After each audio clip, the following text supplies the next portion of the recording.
안녕하세요. 미래를 설계하라 경제잡학사전 구혜림입니다. 화요일도 거의 다 지나가고 있습니다. 이제 3일 정도만 일하면 여러분 설 연휴니까요. 조금 더 힘을 내셔가지고 남은 평일도 잘 마무리하시길 바라겠습니다.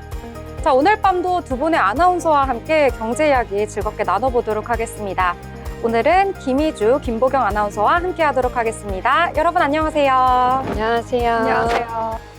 네, 그러면 미국의 분위기부터 먼저 체크하고 넘어가도록 하겠습니다.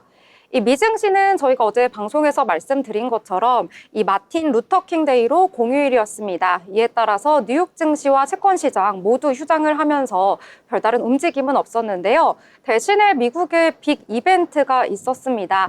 바로 트럼프 당선인 이제 대통령이 됐습니다. 이 트럼프 대통령이 4년 만에 미국의 대통령직에 복귀를 하면서 미국 우선주의 시대 2.0을 선포를 했는데요. 워싱턴 DC의 연방의회 의사당에서 열린 취임식에서 선서를 했고요. 47대 대통령으로서의 두 번째 임기를 시작을 했습니다. 취임식에서는 여러 가지 이야기를 좀 내놨습니다. 이제 미국의 황금 시대는 시작이 된다라고 선언을 했고요. 나는 트럼프 행정부 임기 중에 하루도 빠지지 않고 매우 단순히 미국을 최우선시할 것이라는 내용을 밝혔습니다. 집권 1기의 취임사와 마찬가지로 아메리카 퍼스트를 국정의 모토로 내세운 건데요. 이 통상 및 국내 정책 면에서도 전임 바이든 정부의 여러 가지 진행 중이던 정책을 뒤엎는 발언을 했습니다. 이 트럼프 대통령은 무역 시스템 재점검과 더불어서 이 외국에 대한 관세 부과 방침도 밝히기도 했는데요. 또한 전기차 우대 정책을 포함해서 이 바이든 행정부의 친환경 산업 정책을 그린 뉴딜 종료를 하겠다라고 선언을 했습니다. 다만 여러 투자자들이 좀 걱정을 했던 관세 부과에 대한 내용은 언급은 하진 않았는데요. 작년 11월 대선 후에 취임 첫날에 하겠다고 예고한 중국과 캐나다에 대한 이 10%에서 25%까지의 관세를 부과하는 내용은 구체적으로 밝히지는 않았습니다. 이에 따라서 투자자들은 잠시 좀 안도하는 모습이 나타나긴 했는데요. 정리를 해보자면 여러 가지 내용 중에서 미국 우선주의, 안보 무임승차 불가, 또 힘에 의한 평화, 관세 제일주의 등을 국정 핵심 기조로 앞으로의 트럼프 2기를 끌고 나가는 핵심 키워드로 삼겠다라는 내용을 밝힌 것입니다. 앞으로 이에 따라서 국제 정세는 어떻게 변화하고 또 국내의 경제와 여러 가지 정치 상황에는 어떤 영향을 미칠지 면밀하게 좀 따라가면서 살펴봐야 할 것 같은데요. 국내 증시 같은 경우에는 오늘 좀 방향성을 찾지 못하고 약보합선에서 마무리되는 모습 나타났습니다. 자, 그러면 오늘 장에서 어떤 내용들이 좀 시장에서 부각이 되었고 강한 모습을 보였는지 함께 이야기 나눠보도록 하겠습니다. 자, 희주 아나운서는 오늘 장 어떻게 보셨을까요? 네, 오늘장 좀 재료가 좀 많아가지고 좀 힘을 내주면서 좀 마감되지 않을까라는 기대가 좀 있었는데 그래도 아쉽게도 두 양시장 약보합으로 아쉽게 마감을 해서 아쉽지만 그래도 상승한 테마들이 많습니다. 제가 준비한 첫 번째 테마는요. 바로 피팅 관련주입니다. 피팅 테마인데 오늘 첫 번째 주목한 테마 피팅주.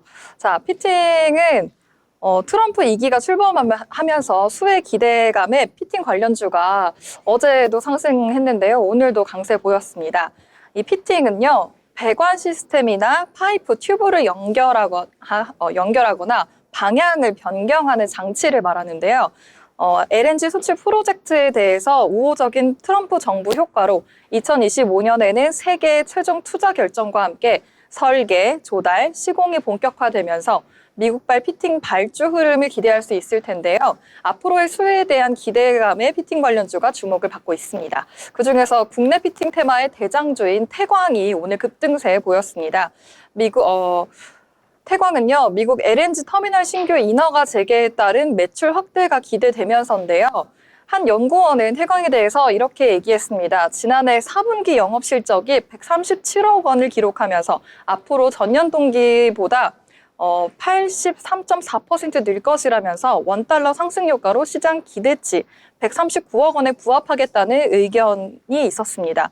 또 미국 LNG 터미널 신규 인허가가 재개되면서 기업 가치 대비 주가 수준을 말하는 밸류에이션도 재평가될 것이고 또 경쟁사 대비 약점으로 지적되던 미국 비중이 점차 상승 중이라며 기업의 약점이었던 부분까지도 점차 긍정적으로 좋아지고 있다는 의견이 있었습니다. 태광은 테마의 전체적인 호재가 함께 앞으로의 기업에 대한 기대감까지 더해지면서 장중에 12% 이상 상승하는 흐름 보였는데요. 종가는 10.64% 상승한 23,400원으로 오늘 종가 마감했습니다. 그리고 이어서 오늘 DK락의 주가도 강세 보였는데요. 미국의 도널드 트럼프 차기 대통령이 취임 즉시 에너지 비상사태를 선포한 것으로 전망되는 가운데 취임 첫날부터 석유 생산과 원자력 규제를 대폭 완화하겠다는 소식이 전해지면서입니다. 이러한 소식이 전해진 가운데 글로벌 정유업체를 고객사로 두고 있는 DK락의 수혜 기대감이 강하게 작용하는 모습입니다. DK락은 글로벌 1위 업체 미국 S사를 비롯해서 북미 권역에 약 2,000개의 대리점을 보유한 최대 산업재 판매업체 퍼거슨과의 계약을 통해서 북미 유지보수 시장을 진출했고요. 여기에 엑슨모빌, 다우케미칼, 마라톤 페리롤, 마라톤 페트롤리엄 등 주요 미국 메이저 업체를 고객사로 이미 확보한 상태인데요. 지난해 미국 현지 합작법인도 설립했습니다. DK락은 어제에 이어서 상승 흐름 좋습니다. 어제는 7% 상승하면서 급등 흐름 보였지만 아쉽게도 강보합으로 마감한 모습 보실 수가 있는데요. 오늘도 상승 탄력 받아서 장중에 7% 이상 크게 상승하기도 했지만 윗꼬리 달고 내려오면서 마감은 종가 4.73% 상승한 8,410원으로 오늘 종가 마감한 모습 보실 수가 있습니다. 네, 미피팅과 DK락 모두 좀 윗골이 달리면서 내려오는 모습 보여줬는데요. 태광 같은 경우에는 좀 거래량도 많이 실리면서 시장에서 부각이 됐다라고 보실 수 있겠습니다. 자, 또 다른 테마들 함께 이야기 나눠보려고 하는데요. 보경 아나운서는 어떤 내용 보셨을까요? 네, TA항공의 경영권 분쟁이 다시 한번 재점화됐습니다. TA항공 경영권 분쟁이 다시 한번 본격화했다는 소식이 전해졌는데요. 이 소식에 지금 관련주들 오늘 굉장히 급등 흐름 보였습니다. 오늘인 21일 대명소노그룹이 전날인 어제 20일 TA항공 경영진의 현 경영진 퇴진과 유상증자를 통한 항공기 정비 마련 등을 요구하는 경영 개선 요구서를 발송했다는 소식이 전해졌는데요. 이로써 TA홀딩스는 대명소노그룹 간의 갈등을 표면화한 것으로 보입니다. 현재 TA항공 최대 주주는 TA홀딩스와 예림당으로 합산 지분은 30.07%인데요.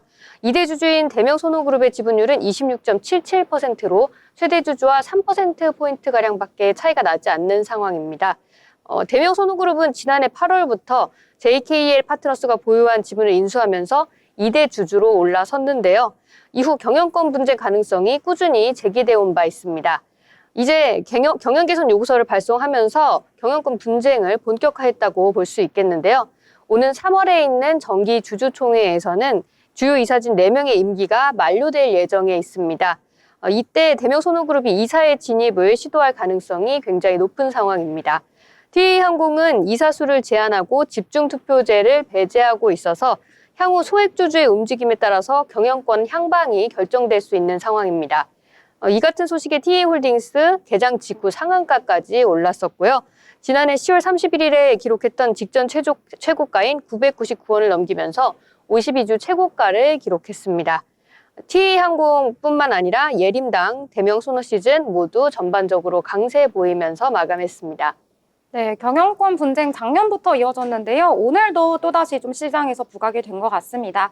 관련한 내용 계속해서 전해드리도록 하겠습니다. 자, 이번에는 예전에 희주 아나운서가 로봇 이야기를 했었는데 오늘도 또 그 부분에 주목을 해보셨더라고요. 맞아요. 저는 참 로봇 테마 참 자주 얘기하는 것 같아요. 근데 오늘도 그 로봇 테마가 강세 보여가지고 오늘도 한번 준비를 해봤는데요. 로봇 테마, 의료 로봇, 서비스 로봇 관련해서 전체적으로 로봇에 관련된 테마의 흐름이 좀 좋습니다. 그중에서도 저는 고영이라는 기업에 좀 주목을 해봤는데요. 고영 테크놀로지가 자체 개발한 뇌수술용 의료 로봇이 미국 식품의약품으로부터 인허가를 획득했다는 소식에 2거래일 연속 급등세를 보이고 있습니다. 고영 테크놀로지의 뇌수술용 의료 로봇은 카이메로의 해외 버전인 제니언트 크레이니얼입니다. 이 로봇은 침대 부착형이고요. 로봇과 환자 간 상대적 움직임을 최소화하면서 타겟 정밀도를 높였다고 합니다. 고영은 산업통상자원부 국책과제에 참여해서 뇌수술용 의료 로봇을 자체 개발했는데요. 국내 대학병원에 누적 10대를 공급해 왔다고 합니다. 앞으로 있고요. 이런 승인을 통해서 글로벌 최대 의료기기 시장인 미국 시장에 뇌수술용 의료 로봇의 판매가 가능해졌다면서 또 FDA가 통용되는 다른 국가에서도 판매할 수 있게 됐다고 전망을 내놓기도 했습니다. 앞으로에 대한 기대감에 또 어제 상한가 또 진입했고요. 오늘도 장중에 22% 이상 상승하는 흐름 보이기도 했는데요. 마감은 19.31% 상승한 14,580원으로 오늘 종가 기록했습니다. 또 관련 테마에서 흐름 좋았던 종목 한 종목도 제가 소개해 드릴게요. 바로 전진건설 로봇인데요. 전진건설 로봇이 장 초반 신고가를 경신하기도 했습니다. 간밤 미국에서 열린 도널드 트럼프 대통령의 취임식에 전진건설 로봇 주가를 끌어올린 것으로 보여지는데요. 전진건설 로봇은 오랜 기간 우크라이나 전쟁 종전에 따른 재건 테마주로 꼽혀왔습니다. 트럼프 대통령도 전쟁 종식을 대선 공약 중 하나로 강조해온 만큼 그 수혜를 기대하고 투자자가 몰린 것으로 보여집니다. 전진건설 로봇은 장중에 52주 신고가를 경신하기도 했지만 다시 주가가 눌리는 모습 보였습니다. 네, 전진 건설 로봇과 구형 소개해 주셨는데요. 이 로봇 안에서도 의료 AI와 엮이는 로봇도 있고요. 또 이렇게 재건 테마주와 엮이는 로봇도 있기 때문에요. 로봇 같은 경우에도 여러 테마와 함께 폭넓게 살펴보시면 좋을 것 같습니다. 자, 이렇게 여러 가지 이야기 함께 나눠봤습니다. 더불어 본 방송에서 제공하는 정보는 투자 판단을 위한 조언일 뿐 해당 종목의 가치, 상승과 하락에 대해서는 보장하지 않습니다.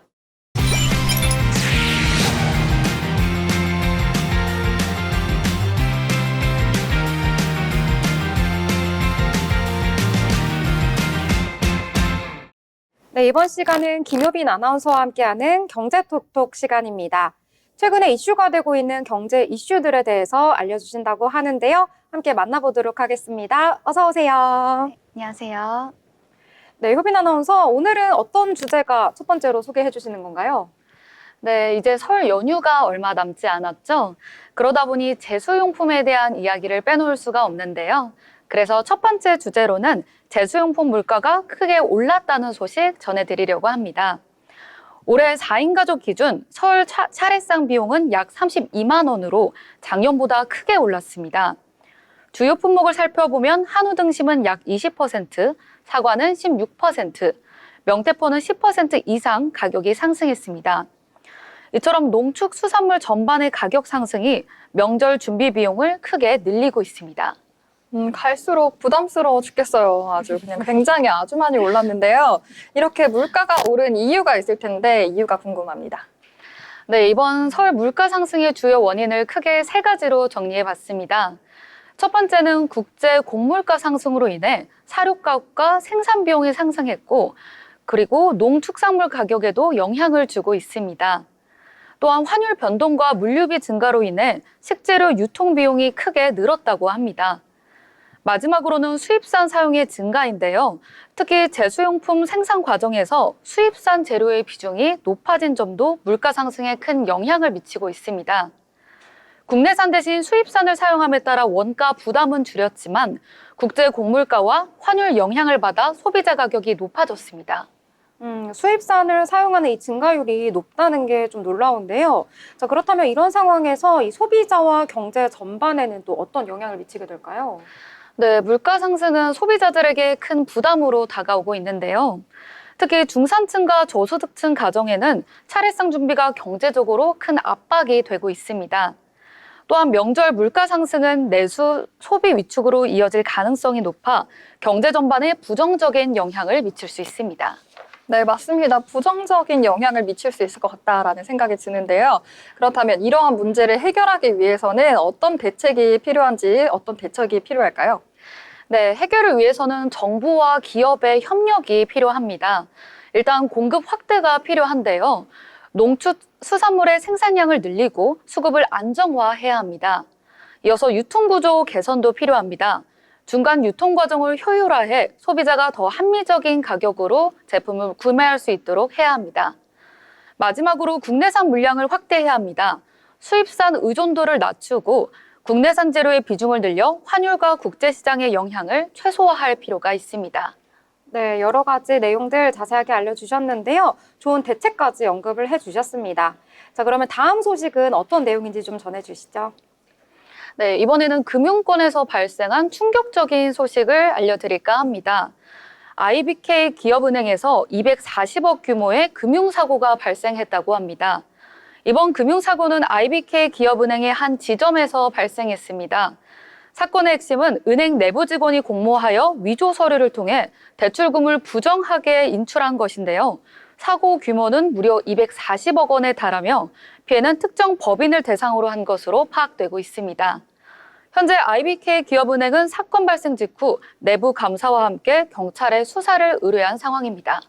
아니, 은행에서 이런 사고라니까 정말 말도 안 되는 사고다라는 생각이 드는데요. 어떻게 이런 대규모 사고가 발생한 건가요? 네, 이번 금융사고는 내부 통제 부실과 검증 절차의 허점에서 비롯됐다고 합니다. 주요 원인을 살펴보면 위조 서류가 문제였는데요. 대출 신청 과정에서 서류의 진위 여부를 철저히 검증하지 못한 점이 원인으로 밝혀졌습니다. 다음으로는 내부 직원의 공모입니다. 은행 직원이 사건에 개입한 만큼 내부 통제 시스템의 부재가 드러난 겁니다. 마지막으로는 감시체계 미흡이 원인으로 꼽힙니다. 대출 심사와 인출 과정에서 다중 검증 체계가 제대로 작동하지 않았던 것도 문제로 볼 수 있겠습니다. 여러 가지 이 문제점이 있었군요. 그렇다면 이번 사건이 이 개인들과 금융권 또 어떤 영향을 미칠지 이 부분도 좀 궁금한데요. 네, 이는 금융권 신뢰에 심각한 타격을 줄 수 있습니다. 고객 입장에서는 은행의 안정성과 신뢰도가 회복될 수밖에 없고요. 훼손될 수밖에 없고요. 기업 이미지 손상도 클 것으로 보입니다. IBK 기업은행은 공기업적 성격을 가진 주요 은행으로 이미지 실추는 치명적일 것으로 예상됩니다. 또한 이는 금융 시스템의 불안정성을 보여줍니다. 이번 사건은 내부 통제 시스템의 허점을 보여주며 다른 은행으로도 유사한 문제가 확산될 가능성을 제기합니다. 네, 그렇다면 이런 사고를 방지하기 위해서는 어떤 대책이 필요할까요? 네, 이와 같은 금융사고를 방지하기 위해서는 다양한 대책이 필요한데요. 첫 번째로는 내부 통제 시스템 강화가 필요합니다. 대출 승인 및 집행 과정을 다단계로 검증하는 체계를 도입해야 합니다. 특히 내부 직원이 관여한 사건인 만큼 직원 행동 모니터링 시스템을 강화해야 한다고 합니다. 두 번째로는 서류 검증 과정 개선 필요성입니다. 대출 신청 서류의 진위 여부를 검증할 수 있는 AI 기반 검증 시스템 도입을 검토해야 합니다. 이는 서류 검토 단계에서 외부 기관과의 데이터 연동을 통해 위조를 막는 방안을 마련할 필요가 있겠습니다. 다음으로는 감사 체계를 정비함으로써 정기적이고 철저한 내부 감사와 불시에 진행되는 리스크 점검으로 사고 가능성을 줄여야 합니다. 마지막으로는 직원 교육 강화를 위해 내부 경각심도 높여야 할 것으로 보입니다. 네, 좋은 대책들까지 언급을 해주셨습니다. 자, 이제 마지막 주제로 넘어가 보도록 하겠습니다. 어떤 내용을 또 소개해 주실 건가요?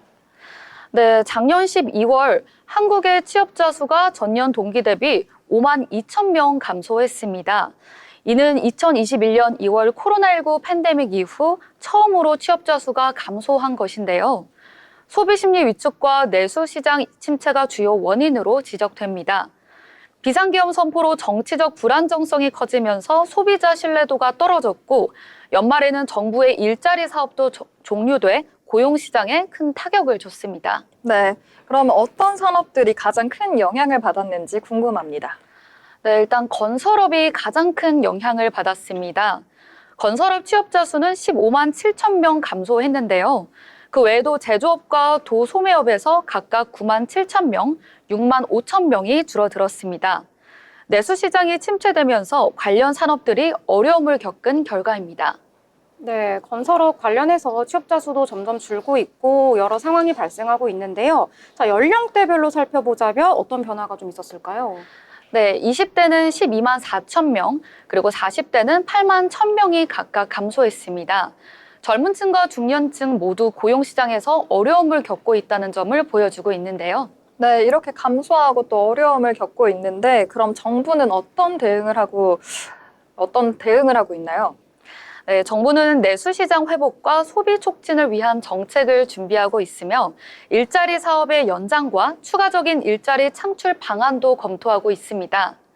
고용 불안에 처한 20대와 40대를 위한 맞춤형 지원도 강화될 예정입니다. 네, 이렇게 경제와 관련된 세 가지 이슈들 심도 있게 다뤄봤습니다. 너무나도 흥미로운 내용이어가지고요. 많은 분들이 주목을 해보셨을 것 같은데요. 다음에도 알찬 소식 기대해 보도록 하겠습니다. 함께 해주신 김효빈 아나운서 감사합니다.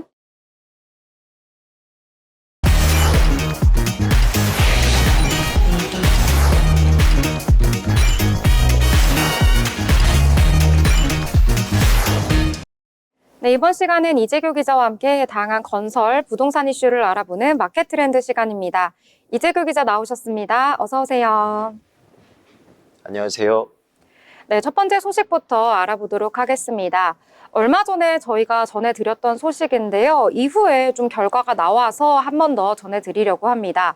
이 한남 4구역 재개발 사업의 시공사 선정 결과가 나왔습니다. 이번 사업은 공사비만 약 1조 6천억 원에 달하는데요. 강북 재개발 사업 중에서도 최대어로 꼽히기도 했습니다.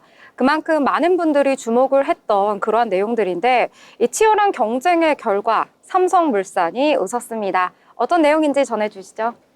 네, 지난 18일 한남 4구역 시공사 선정 총회가 열렸고 한남 4구역 재개발 사업의 시공사로 삼성물산이 최종 선정되었습니다. 삼성물산이 한남 뉴타운 재개발 진출한 것은 이번이 처음으로 건설업계 1, 2위가 맞붙은 이번 경쟁에서 중요한 의미를 갖고 있습니다. 네, 이 18일에 진행된 이 총회에서도 이 삼성물산이 압도적인 표 차이로 이 승리를 했다고 들었습니다. 이 구체적인 투표 결과는 어떻게 나왔을까요? 네, 18일 열린 총회에서는 전체 조합원 1,153명 중 1,026명이 투표에 참여했습니다. 삼성물산은 이 중 675표, 약 65.7%의 지지를 얻으며 승리했습니다. 반면 현대건설은 335표를 얻는 데 그쳤고요. 기권 및 무효표는 16표였는데 삼성물산의 압도적 지지율은 조합원들이 이번 사업의 차별화된 조건을 얼마나 긍정적으로 평가했는지를 보여주고 있었습니다. 네, 삼성물산 압도적인 표를 얻었는데요. 자, 그렇다면 이 조합원들의 표심을 사로잡은 다른 이유가 있었는지, 또 현대건설과 비교했을 때는 어떤 좀 차별화된 전략이 있었는지 이 부분도 좀 전해주시죠. 네, 삼성물산은 레미안 글로우 힐즈 한남이라는 단지명을 제안했습니다. 한강 조망을 100% 확보할 수 있는 특화 설계를 내세웠고요. 국제적 설계사인 UN 스튜디오와 협력해 한강변 아파트를 나선형 구조로 설계했고 서울시청 잔디광장에 5배에 달하는 대규모 녹지 공간과 커뮤니티 시설을 약속했습니다. 또한 조합원의 분담금을 최장 4년 유예하고 이주비를 최소 12억 보장하며 금융 부담을 줄이는 파격적인 조건도 제시했습니다. 특히 공사비 인상분 314억 원을 삼성물산이 직접 부담하고 추가 공사비 650억 원까지 선반영하는 등의 적극적인 제안이 조합원들의 긍정적인 평가를 받았습니다. 네, 그렇군요. 이 한남 4구역 같은 경우에는 이 강북권 재개발의 최대어로 꼽히기도 합니다. 그만큼 상징성이 굉장히 크다고 들었는데요. 어떤 점에서 이번 사업이 주목을 받았는지 이 부분도 전해주세요.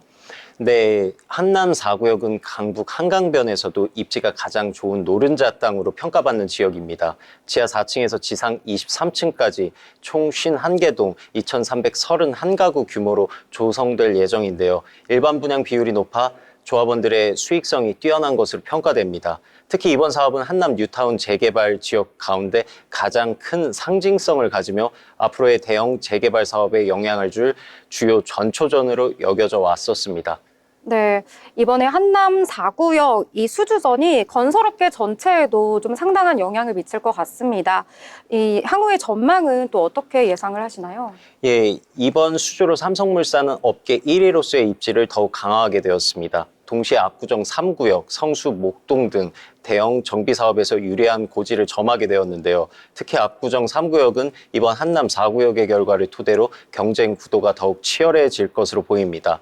또한 삼성물산의 최근 연이어서 대형 프로젝트를 수주하면서 사업 확대의 속도를 내고 있어 향후 국내 외 건설업계에서도 주목받을 가능성이 큽니다.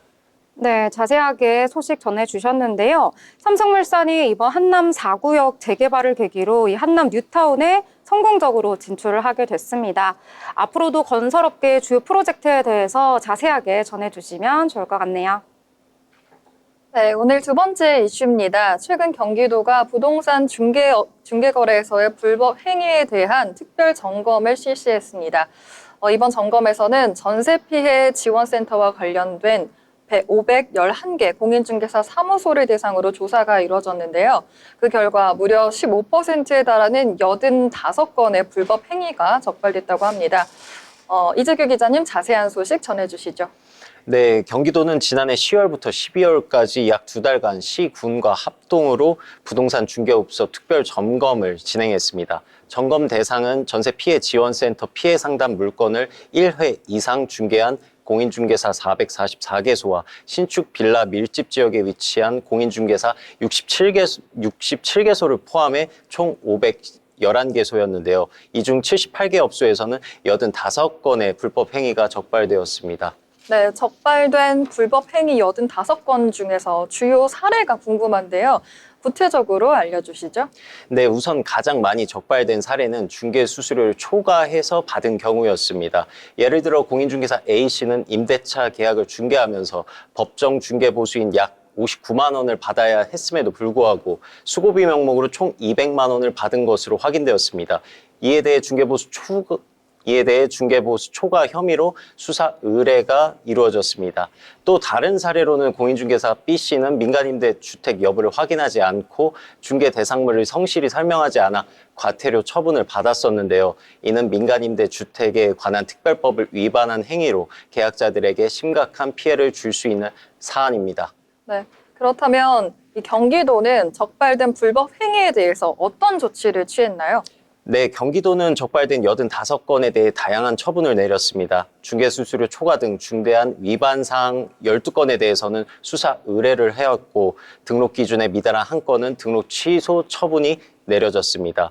이외에도 계약서 작성 부적정 및 중개 보조 미신고와 같은 행위 23건은 업무정지 처분이 내려졌고 나머지 과태료 부과 21건과 경고 시정 조치 27건이 추가로 이루어졌습니다. 네, 이번 점검 이외에도 경기도는 전세 사기 방지를 위해서 꾸준히 노력해온 것으로 알려졌는데요. 그동안의 활동 내용도 소개를 해주시죠.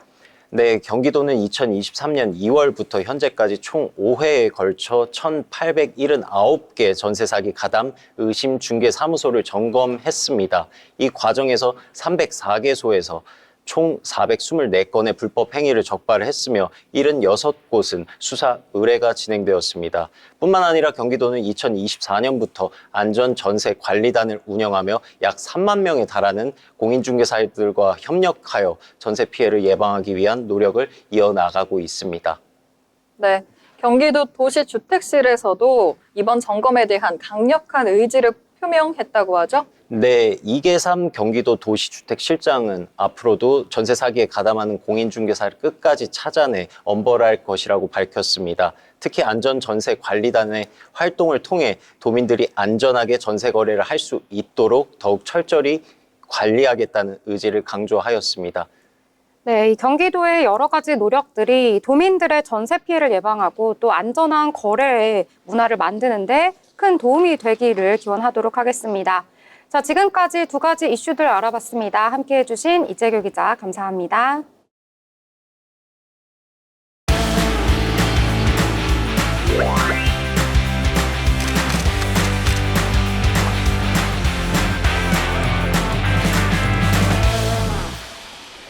네, 이번 시간은 전국의 축제, 전시, 하프를 알아가보는 시간이죠. 어디 갈까 시간입니다. 자, 오늘은 또 어디로 떠날지 너무나도 궁금한데요. 오늘은 박하인 아나운서와 함께 하도록 하겠습니다. 안녕하세요. 안녕하세요. 아나운서 박하인입니다. 네, 한겨울이라서 요즘에 너무나도 추운데요. 이런 추운 겨울 속에서도 이 봄의 분위기를 한껏 느낄 수 있는 곳이 있다고 합니다. 자, 하인 아나운서 어디로 떠나는 거죠? 네, 오늘은 제주도로 떠나봅니다. 바로 2025 한림공원 수선화 축제인데요. 먼저 제주 한림읍에 위치한 한림공원은 1971년 창업인 송봉규 선생이 10만여 평의 황무지 모래밭에 야자수 씨앗을 파종해 녹색의 낙원으로 만든 개척 정신이 살아있는 현장입니다. 매년 많은 관광객과 지역 주민들이 참여하는 인기 있는 행사로 이곳에서 펼쳐지는 수선화 축제는 이번이 14회째입니다. 제가 꽃을 정말 좋아하거든요. 오죽하면 제 SNS 아이디에 플라워가 들어가요. 그 정도로 좋아하는데 겨울에 또 이렇게 꽃을 볼 수 있다니 너무나도 신기한 것 같습니다. 또 수선화는 원래 겨울에 피나요? 네, 수선화는 12월에서 3월이 개화 시기라고 알려져 있고요. 제주도에서는 이 수선화를 설중화라고도 부른다고 합니다. 눈이 오는 추운 날씨에도 피어나는 꽃이라는 의미인데요. 이렇듯 수선화는 봄을 알리는 꽃 중 하나입니다. 그래서 추운 겨울 속에서도 봄의 향기를 맡으실 수 있습니다. 제주의 해안에서 자생하는 제주 수선화와 꽃 모양의 옥으로 만든 잔 받침대에 금술잔을 올려놓았다는 형태의 금잔옥대 수선화 총 100만 송이가 피어 있습니다.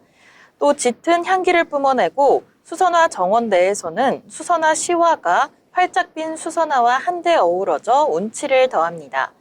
수선화 시화전은 수선화를 주제로 한 시화전으로 시와 그림을 통해서 수선화의 아름다움을 느낄 수 있습니다. 네, 겨울에 이렇게 꽃과 함께하는 분위기를 즐길 수가 있어서 기대가 너무나도 되는데요. 여기에 시화전까지 있어서 너무 색다르면서 기대가 됩니다. 자, 그러면 이번에 언제까지 또 진행이 되는지 이 부분도 소개해 주시죠. 네, 축제는 1월 13일부터 1월 31일까지 19일간 열리는데요. 9시부터 오후 4시 반까지 연중 무휴라고 합니다. 관람하는데 소요 시간은 대략 1시간 반 정도 생각하시면 될 것 같고요.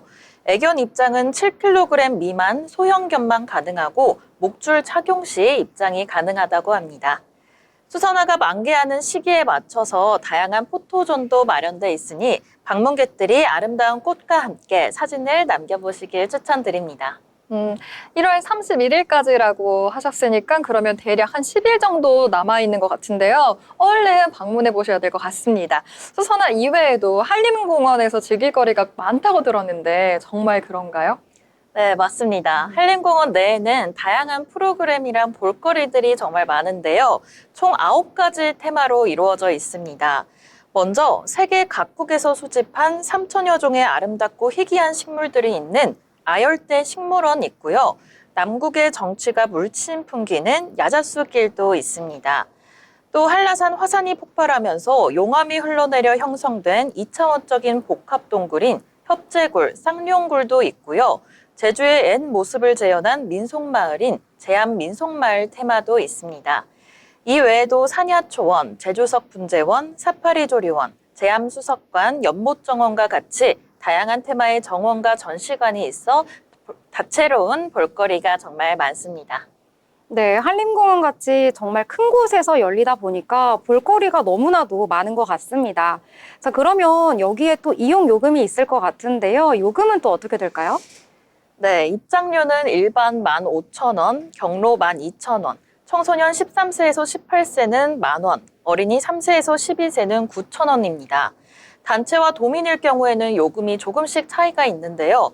단체는 20인 이상 동시 입장 시 적용이 된다고 합니다. 또 거동이 불편하신 분들을 위해서 휠체어를 무료로 이용할 수 있게 해주고요. 유모차도 빌릴 수 있습니다. 사용료는 일간 1,000원입니다. 또 물품 보관함도 1,000원으로 이용 가능하니 짐이 많으신 분들은 이 물품 보관함을 이용하셔서 편안하게 축제를 즐기시면 좋을 것 같습니다. 네, 이용료까지 아주 상세하게 설명을 해주셨습니다. 또 제주도는 또 이동을 할 때 보면 자동차로 또 많이 이동을 하기도 하고 또 워낙 뷰가 좋으니까 많이 걸어서 또는 또 대중교통을 이용하기도 하시는데요. 교통편이 어떻게 될까요? 궁금합니다. 네, 한림공원은 제주공항 기준으로 자동차로 약 50분 정도 소요됩니다. 주차장은 무료 주차장이기 때문에 편안하게 이용하시면 될 것 같고요.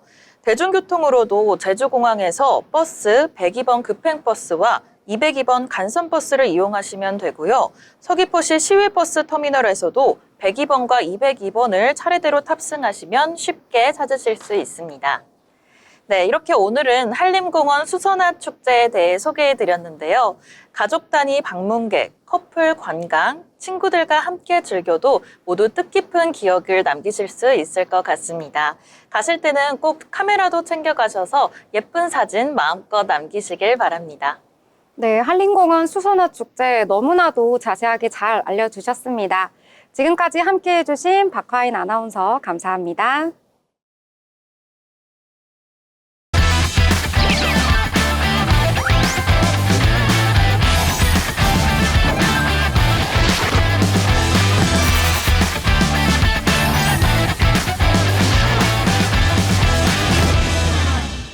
네, 이번 시간은 돈을 잘 벌고 싶은 이 고수가 되고 싶은 아나운서들이 모여서 경제 이야기, 주식 이야기 함께 나눠보도록 하겠습니다. 그 전에 국내 증시 어떻게 마무리가 되었을지 알아보려고 하는데요. 김보경 아나운서가 전해드리도록 하겠습니다. 네, 오늘 우리 시장 트럼프 취임 이후로 첫 거래일이었는데요. 트럼프 대통령의 행보 하나하나에 굉장히 흔들리는 우리 증시의 모습이었습니다. 먼저 원달러 환율 보시면은 그래도 관세 보류 소식에 한 달러의 최저치 기록하면서 오늘 1,430원대로 이제 내려온 그런 모습 보여줬고요. 지수도 함께 보시겠습니다. 반면 지수는 환율에 비해서 별로 좋지 못한 모습이었는데요. 트럼프 행정부가 출범하면서 관세에 대한 우려가 큰 상황이죠. 이에 대한 경계감으로 오늘 장중 내내 지지부진한 흐름이었습니다. 코스피의 경우도 미국이 캐나다와 멕시코에 관세를 25% 부과하겠다는 소식이 이제 장중에 들려오면서 하락 전환하기도 했는데요.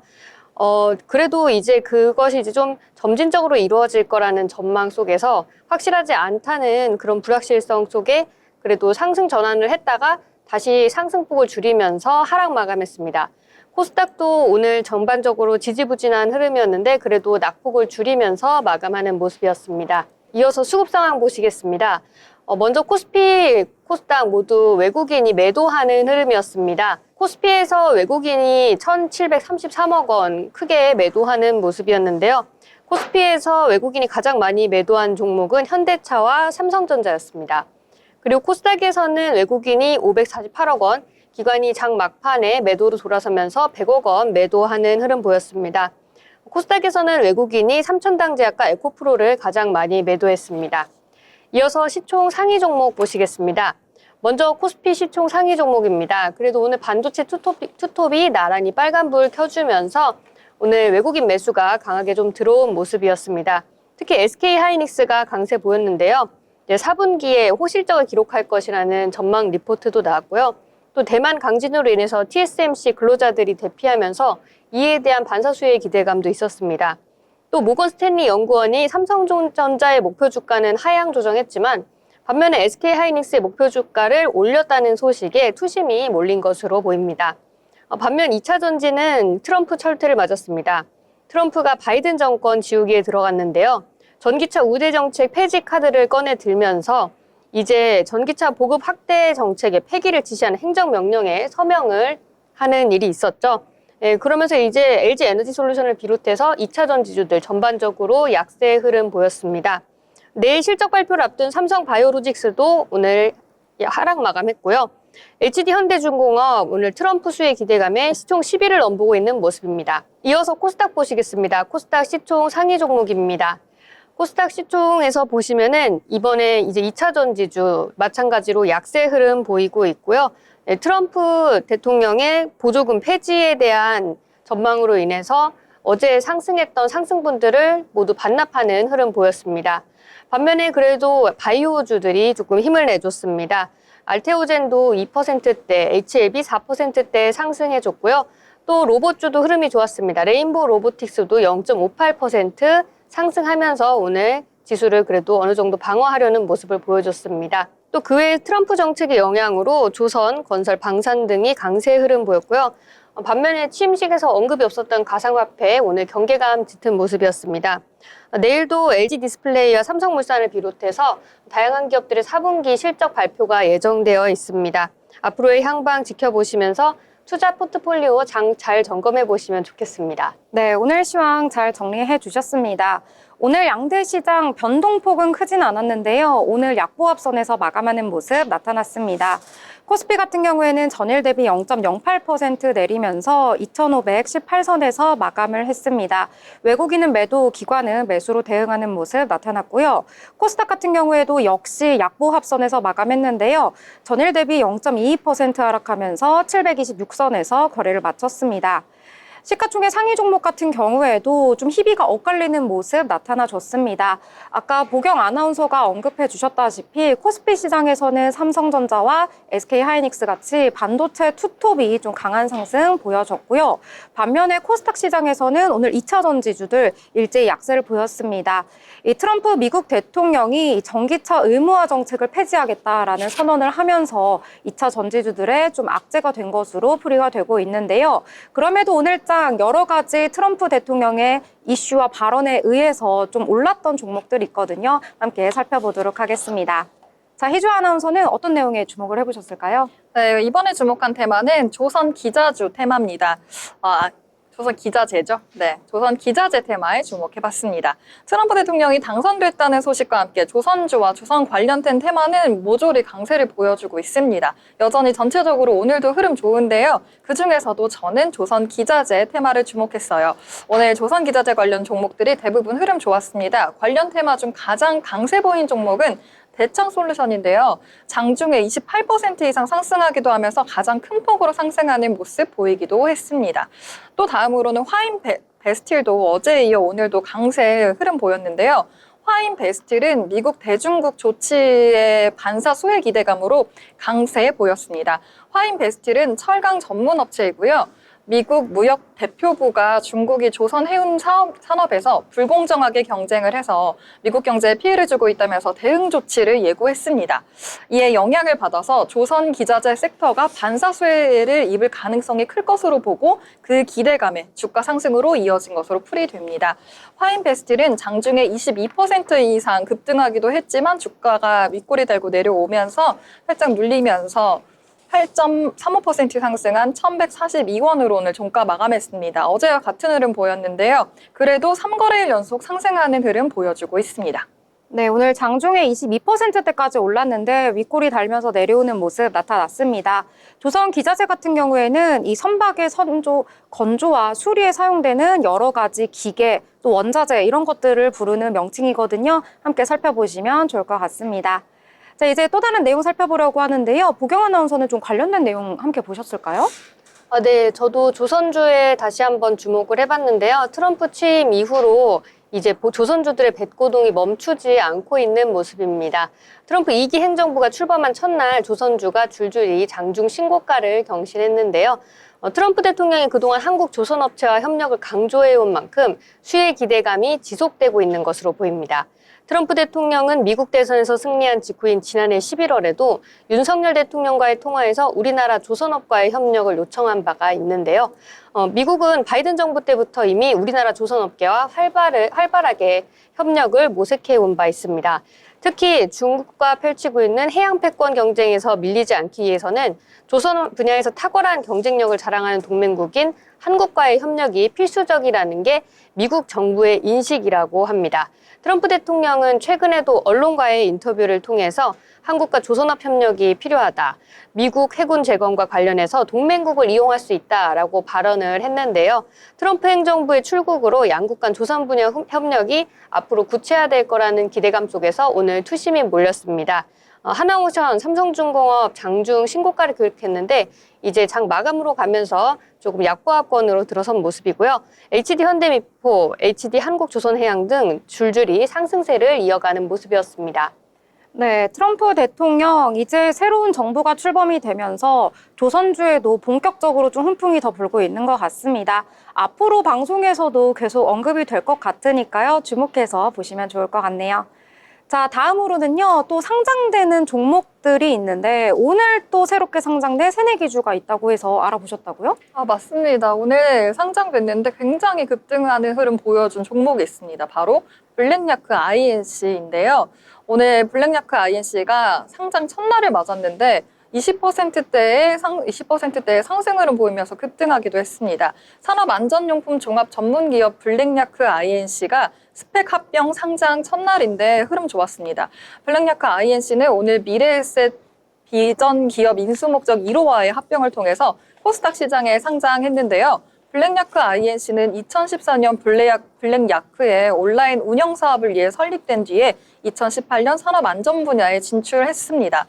블랙야크 INC는 브랜드 파워와 효율적인 유통망 등을 통해서 꾸준한 성장세 이어가고 있고요.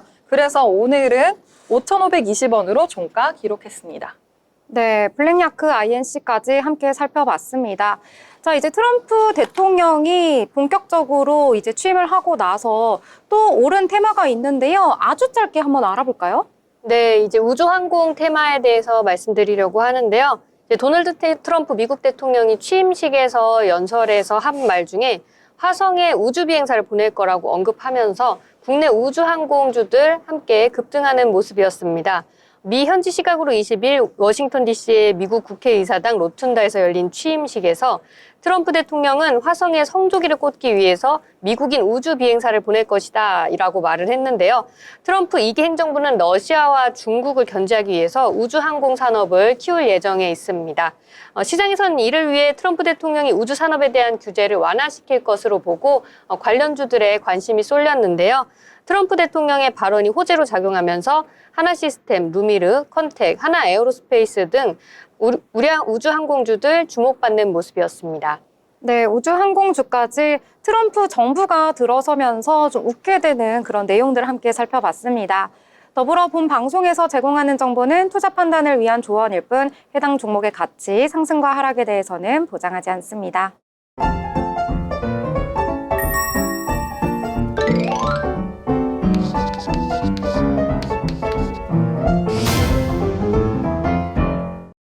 네, 오늘도 다양한 이야기 좀 깊이 있게 알아봤습니다.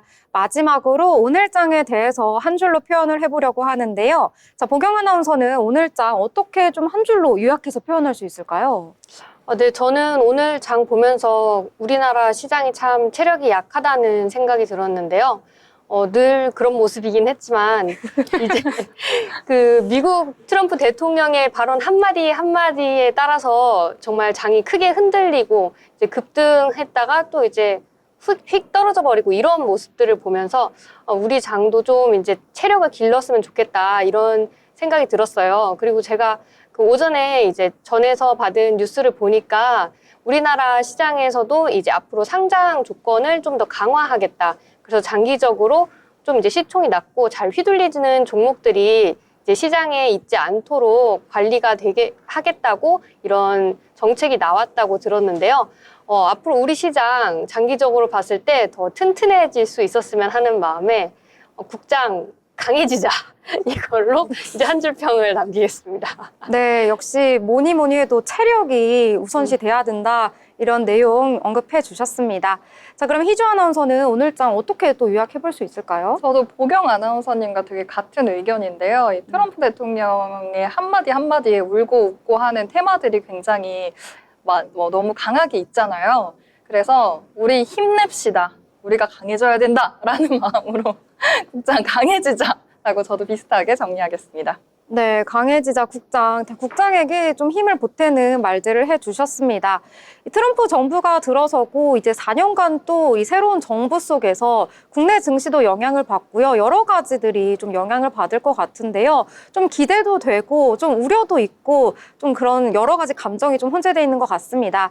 자, 오늘장 같은 경우에는요. 좀 종목별로 이 트럼프 대통령의 말 한마디 한마디에 따라서 주가가 움직이는 모습을 보여줬는데요. 자, 그래서 저는 오늘 반도체 조선주 웃고 2차 전지 울고 이렇게 정리해 보도록 하겠습니다. 자, 화요일 방송도 여기서 마무리 짓도록 하겠습니다. 모두들 건강에 유의하시고요. 저희는 수요일 방송으로 다시 찾아뵙도록 하겠습니다. 시청해 주신 여러분 고맙습니다.